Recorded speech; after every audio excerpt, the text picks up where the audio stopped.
Hey guys, Eric and Roth here. We're going to talk about the second episode of Gotham called Selina Kyle. Pilots get all the attention because they air first, but truth of the fact is that the pilots were shot months ago, kind of in a vacuum. Second episode and going forward, now we're going to see what this show is week to week. And so what did you think here of our first sort of normal episode of Gotham?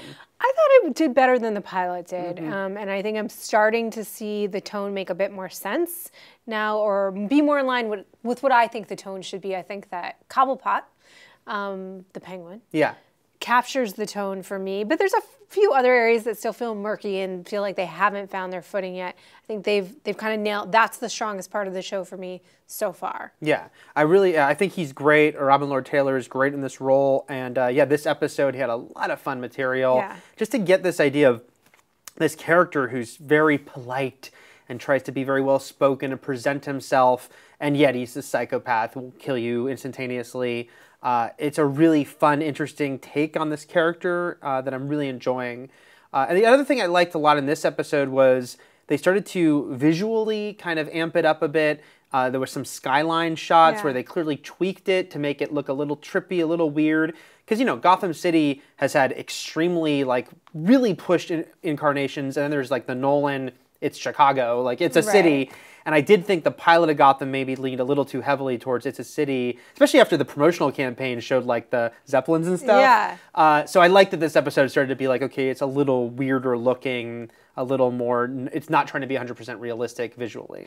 And I think that's sort of the balanced tone that I think that character captures, the Penguin character captures, and is starting to happen aesthetically. That's what I would like to see for this series. I don't really want it to feel 100% groundy and gritty because they haven't done that. You know what I mean? And if they're going to do that, then they should have done that, but they didn't. They've brought in heightened characters, and these are theatrical performances that we're seeing. So if you're going to do that, then really do it and do it well. And that's what I think he's doing because he is a heightened character. He's fun to watch for that reason. He's a colorful personality, but also you sort of relate to him. I feel like those moments where he's feeling insecure and vulnerable. I'm frightened because I know he's probably going to do something really ugly. But I feel for him too in a certain way. This poor guy that lived his whole life struggling and walking around like a little penguin. Who will love Penguin? Who will love Penguin if not Penguin? He's obviously off out of town. Everyone thinks he's dead except for Gordon. But meanwhile, we had back in town more of the sort of gangster showdown happening here with Fish and Carmine. And I like Carmine. I do too. Oh man, I feel so bad. I'm forgetting that actor's name, John Dunham. Maybe I forget his name, but he's also on Person of Interest right now from The Wire. It's really cool to see him on so much. That's obviously a fun power play between the two of them. Although I did think in this episode, Fish was really kind of getting unhinged. I wished it was a little more, I know you felt this way too, a little more like the pilot and her portrayal. Yeah, that's the one thing that I wish would have been like the pilot, which is I thought, Jada Pinkett Smith is doing again, a very heightened theatrical performance, and I think it's appropriate in this particular case. But I liked where it was just a little bit more restrained in the pilot than sort of the yelling explosiveness that we saw in this episode. Particularly since she yelled, Carmine, I was like, is he even out of the building yet? Because I don't think he's out of the building I hear you. That would have been amazing. This was an interesting episode also because the sort of villains of the week were invented characters, but it is the first time we're kind of seeing, how will this show introduce Batman-type villains? If this is Gotham City and we know the kind of criminal element of Gotham City, can they introduce their own psychos? And I thought it was pretty fun. Matt Fowler in his review pointed out, it is true that when you actually look at what happened in the episode, they didn't seem very competent as far as what happened. But it was fun casting, Frank Welly and Lily Taylor, and they were a nice sort of crazy psycho duo. Hi, kids. Right, that felt at home in the Batman universe. I thought they did too, and I sort of liked the overly polite. I almost wanted them to take that up to 11. Right. Or and a half. They were already, I liked the overly, gee whiz, cops. Gotta kill them. I sort of like that. I thought they were fun, and I thought they did feel very Batman-like. I will say one thing that Matt also pointed out in his review that I thought was a little strange was that for an episode called Selina Kyle, we did not see that much Selena Kyle. No, that was odd because she's in the beginning. Yeah. And then she kind of vanishes for a long stretch that I was kind of like, is she coming back? And then she did. And then there was actually one of the most notable moments of the episode involved her, which was when that guy shows up and his eyes have been completely gouged out by this girl.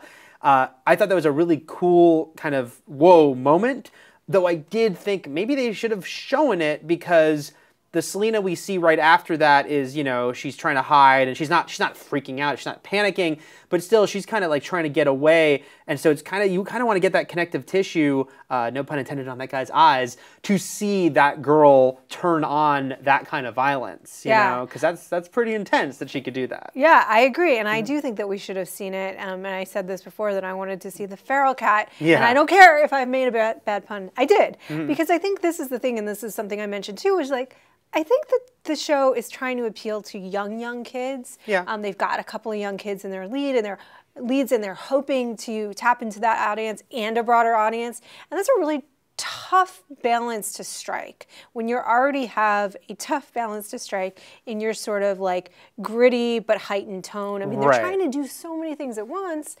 It can start to feel a little fragmented, and for me, they chose not to show that to sort of maintain the like, have Selena be relatable and not scary to little kids, because to actually see him gouge out the eyes would have been scary, but I think it would have been the better choice, well, not to fully see. Right. But I think that would have been the better choice for the show, to show that she can switch on a dime between like cool and collected and like just feral and like, I'm gonna rip your face off. Right. I thought that would have defined the character. I like what she's doing, actually.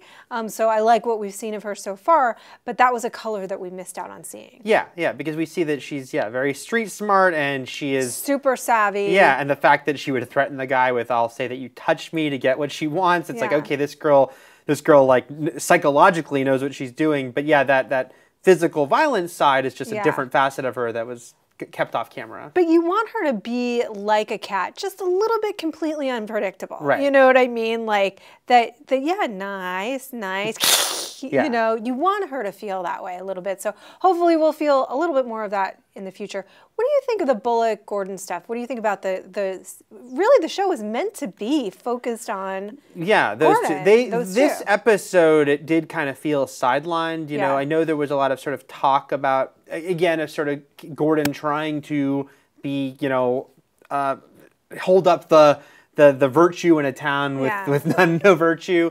But then in this episode, they did kind of feel pushed to the side, even though, of course, they were involved at the end there and they were investigating the case. There wasn't a lot to grasp onto there. I don't think they've nailed that yet. It's interesting because, as so often happens, it's like sometimes easier to start to hook in with certain villains than really find the right tone. Because at a certain point, it's like, why even have a police force? Like, it's like, you were the worst cops. Like, I thought this guy was on board with the murder and the killing and the hating of kids and the eating them and feeding them to criminals. Like, what?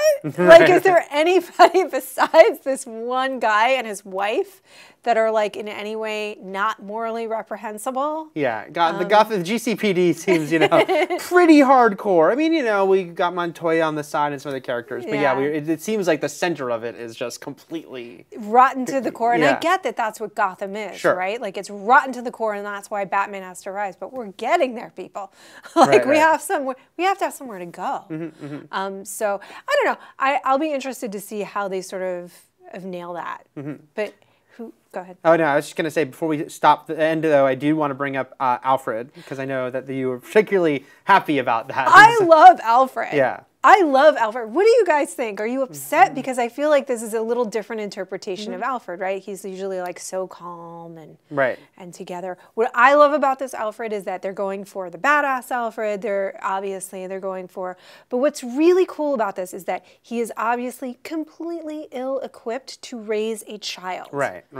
And it's awesome because it just shows even more where Bruce Wayne is coming from in terms of, as much as Alfred loves him, he basically is going to have to raise himself with a little bit of influence from Gordon and from a very erratic Alfred. Yeah. I like it too because Alfred clearly loves this kid, But yes, it's not like his parents die and he's like, oh, I will just take over the parenting duties. No problem. He doesn't know what to do, and he's lashing out at the kid and then feels bad about it. And it's a fun portrayal to have him not be equipped yet and not be unflappable. He's very flappable. I love those, like, he is so erratic that it's hilarious to me, but still entirely believable. I mean, it's a great performance, but that's entirely rude. I'm sorry. I'm sorry. I'm sorry. So let us know what you think, guys. Do you enjoy this Alfred? Do you enjoy what's going on with the Penguin and all these different storylines? We'll have plenty more on Gotham here at IGN.